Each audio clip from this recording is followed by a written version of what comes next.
Hey everyone, I'm Rod Roddenberry, and you're listening to Trek FM.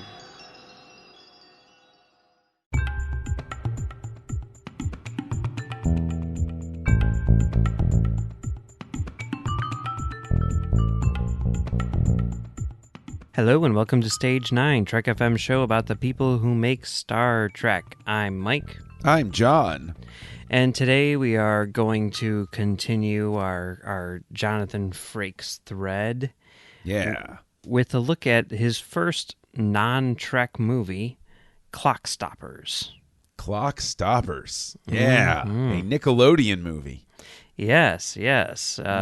Released, and Nickelodeon's owned by Paramount, so it's all in the family. Yeah. And Yes. I imagine that had a lot to do with how he got the job, right? I mean, because he had made 2 successful films for them in the past, Right. with, First Contact and Insurrection, and hey, why Give him not a chance to get spread his wings. Yeah. Yeah. So, Clock Stoppers, it's a movie that came out in 2002. I believe it was Good Friday 2002, because I remember him talking about how, they got the Spy Kids weekend, and they thought that they were going to have success with that because Spy Kids was a big hit the year before.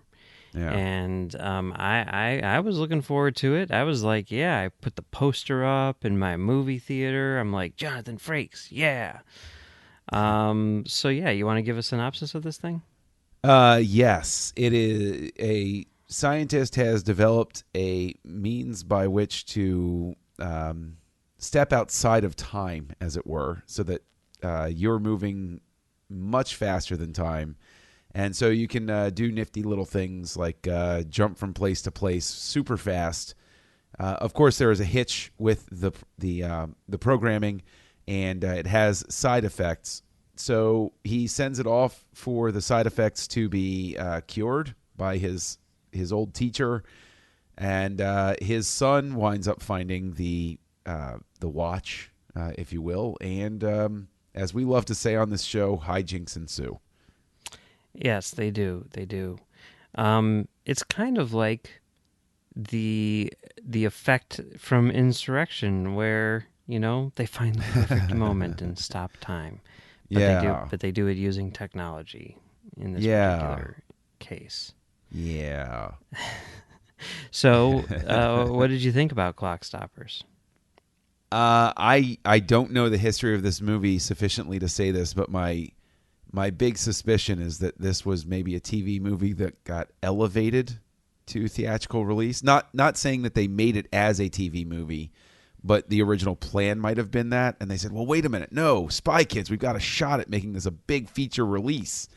That's really sort of the air that emanates off of it for me. That could be. It definitely, I don't know, there's something about these kids movies, these kids action movies, and there were a lot of them in that era. Spy Kids, The Tuxedo was another one with Jackie Chan and everything. They don't really make movies like that too much anymore. They didn't really make movies like that prior to this either. Yeah. It was like sort of a fad that went through. Yeah, and I was a fad that I definitely liked, because I was like, like Spy Kids was the first one, the big one, where I'm looking at the trailer and everything, and I'm like, this is amazing, because this is like, A-list filmmaker Robert Rodriguez, A-list action filmmaker, he's done Desperado, From Dusk Till Dawn, and now he's going to bring all of those action sensibilities to a kids movie. And I like the idea, like my first Robert Rodriguez movie, kind of thing. Yeah, I agree with you that it's something that they should have. I mean, in a sense, since movies are escapism, I would rather they take a good director and bring them over into the genre, and in a sense, start film education at a younger age, instead of just spitting out some piece of pablum that, like, I hesitate to pull any examples, but instead of following the Golan Globus model of just put it up on screen, who cares what it is, and instead get somebody who has good directing sensibilities, like a Frakes, to put something together that's at least quality. So you're not going to win. You're not gunning for an Oscar with this thing, but put something together so that when a kid watches it, yeah, even subtly, it's like when you give a kid something good for dinner and you prepare it very well, the next time that they have the opportunity to go for fast food, they might hesitate and say, I don't know, I think I'd rather have the pasta. Do you get my point with that? Yeah, no, I definitely see what you're saying, and I agree with it. I mean, I don't have kids, but if I did, I imagine that I would sort of really gravitate towards movies like Clock Stoppers as sort of like a relief from the stuff that they normally get to see. Yes, I can tell you from personal experience that Clock Stoppers would be a step up from things like Barbie and the Pink Shoes. Okay. Or Princess and the Pop Star. I haven't seen either of those. Well, they're just straight to DVD animated movies that were obviously to advance the Barbie cause.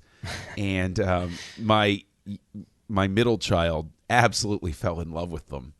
And I would have loved to have something like Clock Stoppers in my back pocket. As a matter of fact, you mentioned Spy Kids. As soon as it came on Netflix, I did that exact thing. I said, well, why don't you guys watch this? You might like this. And they watched it, and it did work. They picked up a sense of quality that was maybe missing from the other movies that they had been watching. Yeah, those Spy Kids movies are good. The first one was shot by Guillermo Navarro, I did not realize that. That makes sense. Like, I'm playing parts of it back in my brain now. Now I want to go back and watch it again. Okay. I believe that's the last movie that Rodriguez used Navarro on. I think after that he went digital and he started shooting his own stuff, which is unfortunate, but what can you do? Yeah. But there was a thing which Harry Knowles of all people, brought up in regards to Spy Kids 3, which is the one where it's like Sylvester Stallone versus Ricardo Montalban in a sense. Yeah. Yeah. And Knowles was like, Stallone in this movie is great and everything, but I really wish they would have cast Shatner in that role, and then you could have Kirk versus Khan, the rematch, but this time Khan's the good guy and Kirk's the bad guy. And every time I think of that movie or watch that movie, I'm like, oh, why didn't they do that? That would have been amazing. That would have been pretty fantastic, yeah. Especially since Rodriguez has cited, Wrath of Khan as one of his favorite movies of all time. But, oh well, what can you do? Perhaps Shatner was busy with filming Dodgeball at the time. Who knows? Maybe, yeah. But yeah, there are and there are like Hugo. I mean, a Scorsese kids movie. That's pretty yeah, crazy. It's interesting though, because I do think that like if you look at a Clock Stoppers versus a Hugo, yes, Hugo is a quote unquote kids movie, or at least targeted toward kids, but is it as accessible? Like a movie like that feels very like when Spielberg did Tintin, where it's got that sheen to it of somebody deigning to make a kids movie in a sense. I think you need to have somebody come at it either who just wants to make a kids movie, or somebody who is just a director who says, oh, you want to make this? Okay, I'm going to make it look great and make it work.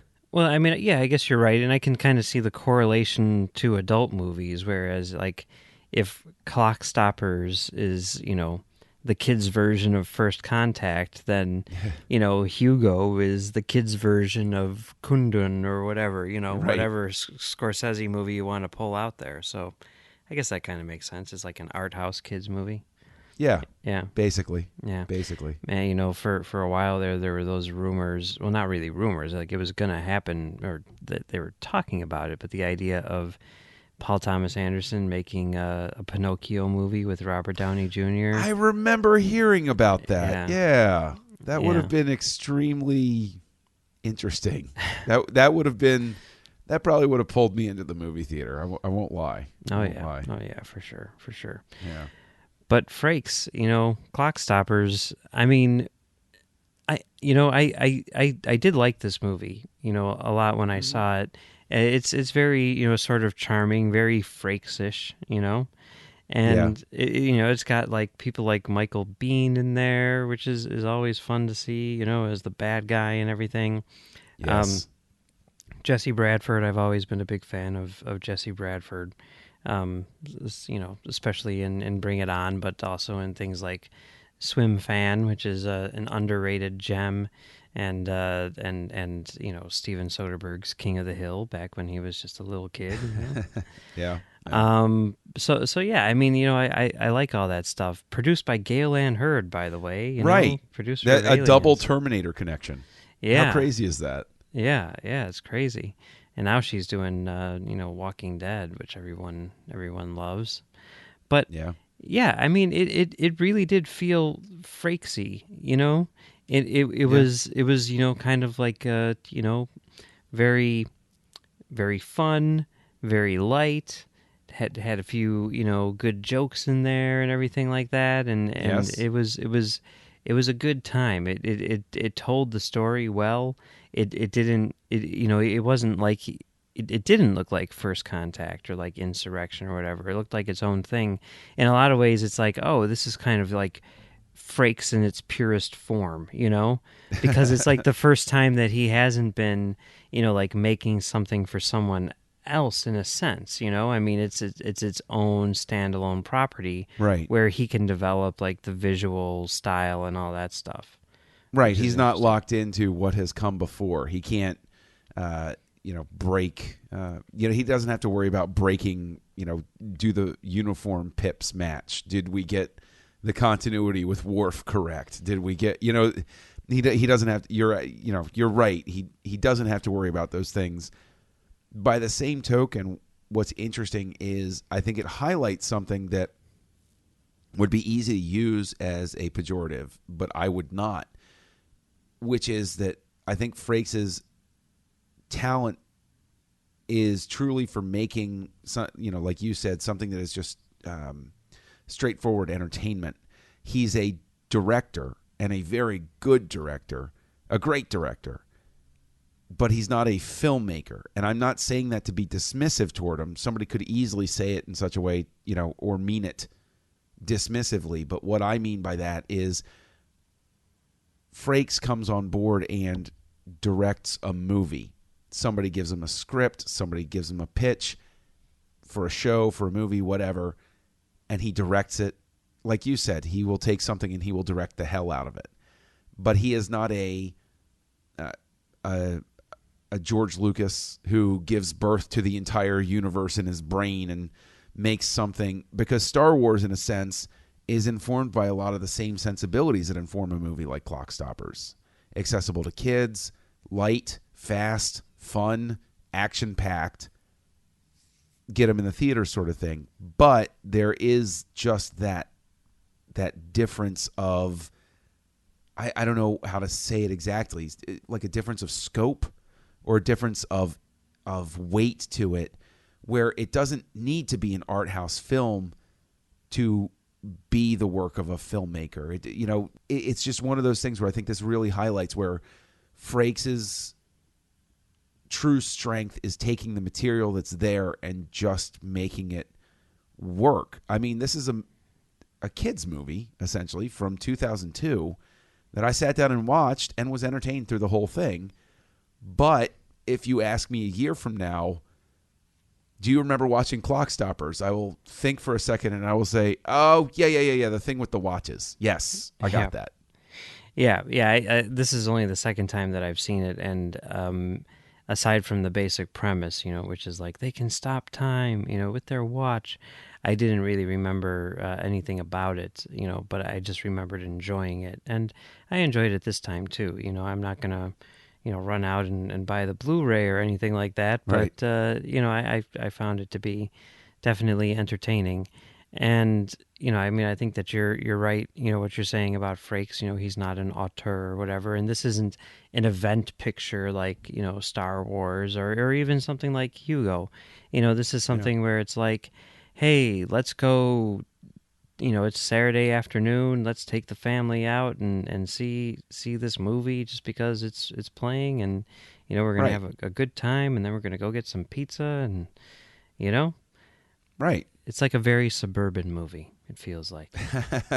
Does that make sense? I don't Yeah, know. it does. Now, even though it is very suburban, I do think there is a hats off moment or two to the management of the effects, because Yeah, this is obviously a movie made in a post Matrix world, and it fully embraces the idea of, okay, well, let's do the bullet time thing, but do it in our own way and have a lot of fun with it. And I thought it was uh, very clever when he had them going through and moving the water in the sprinkler, hmm and it was a very convincing effect. I mean, when you think the evolution of digital effects, Matrix is this big breakthrough, and then 3 years later, it's just a given that, okay, we are going to have somebody playing with water that's frozen in time and yeah, having things moving slowly, and it'll look real. hmm And I think that there are several moments. I think there are some real sparks of creativity in it with how he approaches a scene, like French Stewart, who's the scientist that's trapped by the evil government contractor. When they slow him down, when he's in his trapped little lab, and he's writing on the board, "You're killing me, set me free," and so they gas him, and you see him moving around super fast, and then he slows down, and it's just things like that are very creative. But at the same time, what's so interesting, what smacks about the idea that maybe this was a TV movie that got escalated, is you have these moments where they are stepping between time and dodging water and moving stuff. But then when French Stewart has aged, the makeup it's not really big screen credible, I guess is the way that I would say it. yeah. They probably didn't get Michael Westmore for this one, right? Yes, But right. I think that Frakes missed him a little bit. it is interesting that he had Peter E. Berger as his editor. He's someone who worked with Frakes on Insurrection, but he had also done two prior Star Trek movies. He did Generations, and he did Star Trek For the Voyage Home. And I don't know, I kind of glancing at his credits, his filmography, it looks like he had a pretty solid relationship with Paramount more than anything else. And since this was a Paramount movie too, I'm wondering if that's why he was working on this film. But maybe it was because he had a good relationship with Frakes. But he would go on to do a number of sort of like kid-oriented movies in the right after Clockstoppers. He did Like Mike, Garfield, Alvin and the Chipmunks, which I think was from the director of Garfield. So I mean, it's kind of interesting. I mean, is there a connection there where Frakes was like, "I need Burger," or was it just a situation where the two of them kind of got the job under similar circumstances? I don't know, but it's kind of cool to see those connections when they pop up. Yeah, I mean, it is cool. I would suspect it would be something like, Frakes accepts the job and they say, "You're going to be working with Berger." And he goes, "Oh, cool. Awesome." Yeah, that's probably how it works a lot of the time. That's definitely how it works in TV, it seems. Yes. But that's cool. And Frakes, being a television director, is someone who probably adapts very easily to different crew members and Oh, I'm sure. teams. And yeah. I also want to say, though, something that I notice when I watch a movie like Clockstoppers, and I think this is an important thing, too, is I think that it's very difficult, but I think it's also very necessary sometimes to watch something like this to remind you to maybe not take things so seriously when you go to see a movie. Mm-hmm. I'm not going to go into Clockstoppers and try to science it out or try to figure out nitpicky little details. I think that a movie like this is great as sort of a palate cleanser to remind you that it's okay just to go and have some fun sometimes. Yeah. You don't have to expect some world-changing event out of every movie that you see. It's okay to go see something that is light and, for lack of a better word, forgettable. It's okay. And it does such a good job of setting up its own premise and not worrying about the nitpicky little details. In a sense, you said, this is Pure Frakes.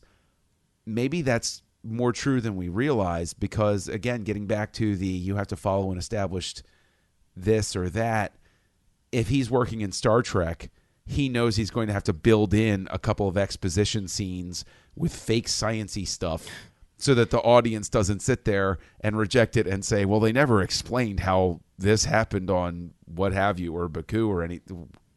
He can just say, the watch stops time. Mm-hmm. Go. Yeah. And that's fun. Why not? Yeah. Yeah, no, it's definitely true. Yeah. It seems like there were a lot of movies kind of like that in this time period, like fun, disposable action movies. I mean, I guess there are now too, but it seems like this was like the glory years for that. Maybe it's just because that's what I was watching back then, but things like Charlie's Angels and, stuff like that.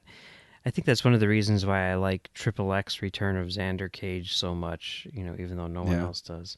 Because I haven't seen it. I highly recommend it because it's very, very enjoyable. It's ridiculous. The dialogue is the worst you've ever heard, but it's like laughably bad, like it had to have been intentional, that kind of thing. And it's just a lot of fun. You know what? I agree with you because I'm thinking about it here. Here's a modern example. You're citing XXX, The Return of Xander Cage, and then throw that up against something like and we've only seen the previews up to this point of Transformers: The Last Night. Mm-hmm. You're a movie about giant robots hitting each other. Let's calm down a little bit and just have some silliness here. Yeah. Let's just recognize. Let's not have sarcastic humor or zingers. Why not get Frakes for a Transformers movie? Because I will go see Frakes directing a Transformers movie because I know he's going to just have fun with it.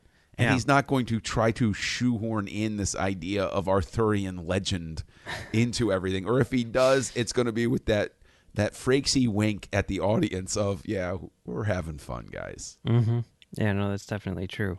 Those movies have become rather unwieldy. I mean, the last one's like 2 hours and 45 minutes long. Didn't even make it halfway through. It's pretty crazy. It's pretty crazy. But, what can you do? What can you do? Now that Akiva Goldsman is running that writer's room, maybe we'll see a change. I don't know if I'll see that change necessarily, but somebody will. Yeah. And Frakes, as in part of that fun appeal. Like, I don't know, did you see that thing? Larry posted a thing on the Babel conference with a clip from an episode of Castle that Frakes directed where they're at like a convention. Yeah. And it like starts off with Frakes going up to get Castle's autograph and he's like, "Oh my God, this is so exciting. I'm your number one fan." And then, he gets the autograph and he walks away and then Castle says like, "Oh man, they fall so far," or something along those lines. And, that kind of thing. Yeah. I mean, that's not the first time that Frakes has played himself in something that he's directed. He does it in Roswell as well. But, like in this movie, there's that line where, the protagonist is talking to his love interest, and the love interest says, "Make it so, number one," and he gives her this look like, "What?" Yeah, she says in Venezuela we had Star Trek or something like that. Yeah, like what? We have Star Trek in Venezuela too, And, I'm guessing that most kids watching Clock Stoppers aren't going to be like, hey, because it's directed by Jonathan Frakes, so you get it. And no, they're just going to be like, whatever.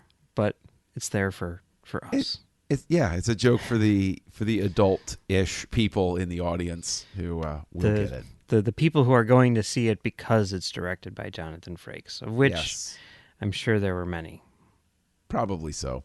Right? There's two for two right here in this conversation, right? So There you go. there you go. Yeah, it's math. That's how math works. 100%. 100%. Yep. Yeah. So, any final thoughts on Clock Stoppers? Yeah.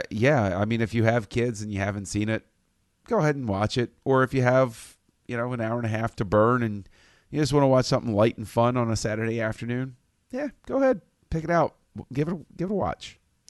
Yeah, I would definitely recommend it too. As someone who does not have kids and was not a kid when he saw it, I enjoyed it. I enjoyed it on this viewing as well. It's not must see entertainment. It's no First Contact, but it's definitely very entertaining. Charming performances. I thought the sets were really cool. I was like, Yeah, wow, they were. they spent some money on this, on these sets. And on the whole, I would say I would definitely recommend it. Now, did you see his other non-Trek movie, Thunderbirds, I have not. which has Bill Paxton in it? He's got Michael Biehn in this one. Wow. He's got Hicks and then Hudson. So that's cool. Well, actually, and Paxton was in Terminator as well. Yeah, it's true. That's Yeah. true. And yeah, I mean, Thunderbirds. Now, I don't know. Are you a fan of the original Thunderbirds show? I mean, as much as anybody is. I Not remember seeing it as a much kid. as Darren Moser is, I'm guessing. But, Probably not. Probably not. That's a fair statement to make. Yeah. I never really watched the original, so I wasn't going into it with any baggage. I was going into it with, hey, Jonathan Frakes directed this movie. I'm there, Yeah. and, very similar vein to Clock Stoppers, I think. And I, as someone who has absolutely nothing invested in the franchise, I enjoyed it. I didn't think it was as good as this, I didn't think it's as good as his other movies, but still definitely a very enjoyable movie. Now, I know that, true Thunderbirds fans, they want to, burn that movie to the ground. And, maybe there's reasons for that. Maybe Thunderbirds has this extremely, delicate mythology and, to destroy it by having like people instead of puppets or something is like a travesty. I don't know. But as someone who couldn't care less about any of that, I can say that I enjoyed watching Jonathan Frakes' Thunderbirds. No, I'll have to check it out. There's absolutely zero chance that it is as disappointing a TV to film adaptation as the Beverly Hillbillies. So Was that I haven't seen the show or the movie, but I Okay. can't imagine anyone watching the show and then going to see the movie and having the movie be bad and then saying, that was disappointing. right here, 100% of your co-hosts have. Okay. I am a huge fan of the Beverly Hillbillies, both in black and white and color television. Mm-hmm. Although the black and white era stronger, have to admit. Yeah. But the movie, I felt bad for Jim Varney because Jim Varney was given his all and he did a great Jed Clampett, but everything else around him was just a nightmarish panoply of wrong. It was just awful. But if you watch it without Beverly Hillbillies, I still say it's bad. But it's even worse if you're a Beverly Hillbillies fan and you go to see it and you say, oh, no. There seems to be this weird shift in TV to movie adaptations where, like, back in that time period, the idea was, this is a funny TV show, it'll make a funny movie. Yeah. And that really didn't work out so well, where now the philosophy seems to be, people thought that was a good TV show, that's funny, and would make a funny movie, Like Yeah. 21 Jump Street, and then we've got Baywatch coming up, which looks really, really good, and Yes. everything. So, yeah, I mean, I don't know. I kind of like this era better in terms of TV adaptations, I have to say. I would agree with you. Yeah. Although, of course, the best TV to film adaptation of all time has to be Star Trek, right? Yeah, I guess you're right, right? Yeah. Oh, wow. Nice way to bring it all back home, John. That's what I specialize in, Mike. Well, if you want to see Clock Stoppers, and you could just rent it like we did back in the 90s. But if you don't want to do that and you have HBO, you can watch it for free with the HBO On Demand or the app or the Go or the Now or the anything. If you have something with an H, a B, and an O in it, then chances are you can watch Clock Stoppers. So go ahead and check it out. Yeah. Yeah. All right. Well, it's been fun talking about Clock Stoppers today, but that's not all we're talking about on Trek FM this week, so here's a look at what you may have missed elsewhere on the network. Previously on Trek.fm, Standard Orbit. My casting choices, would be for Ruck, you got to go with Dave Bautista, right? He's Drax in Guardians of the Galaxy. He played Jinx in... Inspector? Yeah, was not Jinx? What's his name? Hinks. Mr. Hanks. Mr. Hanks. Yeah, Mr. Hanks. That's the wrong James Bond film, everybody. The 602 Club. Going back to the Gotham thing really quickly, I know this is semi-derailing. Why would you want to move to Gotham? I mean, he has to have been there. It's like the picture that he has on his wall is this beautiful, shining, like, daytime view, if I'm not mistaken, of Gotham, which I don't think we ever see. It was like, I'm not really sure. Charm City looks quite nice. Saturday Morning Trek. It's very much like a continuation of the original series. You know what? You raise a very good point, and it's one we probably should have talked about earlier, is that we talk so much about the animation and the limitations of the medium that we forget about the writing. And overall, it's pretty strong throughout the run. And that's what else is happening on Trek.fm. Check out these shows and discover what we're talking about in your favorite corner of the Star Trek universe. You'll find us wherever you get your podcasts. If you're an Apple user, be sure to hit the subscribe button. That helps us out greatly and makes it easier for other listeners to find the show as they search iTunes. If you're not an Apple user, we've got you covered as well. You can find our shows on Stitcher, TuneIn, SoundCloud, Windows Phone, and of course you can stream and download the MP3 file from our website and grab the RSS link as well. All right, we would like to thank our associate producers, Jeff Sutter, Chris Steftenagel, and Norman C. Lau. Thank you very much, guys. If you would like to support the network and keep all of our shows coming to you each week, head on over to patreon.com and become a patron. If you visit patreon.com/trekfm, that's patreon.com/trekfm, you'll find our current goals and different milestone contribution levels, along with all the great perks we have for you. These perks include early access to content, exclusive content, producer credits, seats on our content development team, and more. We really appreciate any support you can give us and hope you'll join the team. Again, you'll find all the information at patreon.com/trekfm.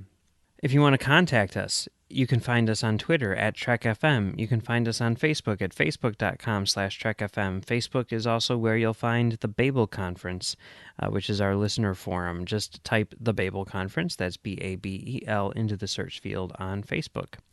John, where can people find you on the internet? Look for Kessel Junkie lurking out there on the internet. You can also find me co-hosting Words with Nerds with my pal Craig. You can find me co-hosting Aggressive Negotiations, a Star Wars podcast over on the Nerd Party Network with Matthew Rushing. And you can also find me co-hosting a show called Great Shot Kid, which my beloved co-host on that show would be very familiar to people here, Mike Schindler. And Mike, where can people find you? Well, you can find me right there on thenerdparty.com doing that, and you can also find me on commentarytrackstars.com doing Commentary Track Stars, and you can find me on Twitter at Mumbles3K. All right, well, that's it for this week. Next week, we're going to have a little fun and do some Dream Team fantasy studio head, showrunner, casting director, something director, casting, not casting director. We promise a shorter title next week. We promise. We promise that. Yes, but what we're going to do is we're going to give our picks for who we would want to see direct Discovery.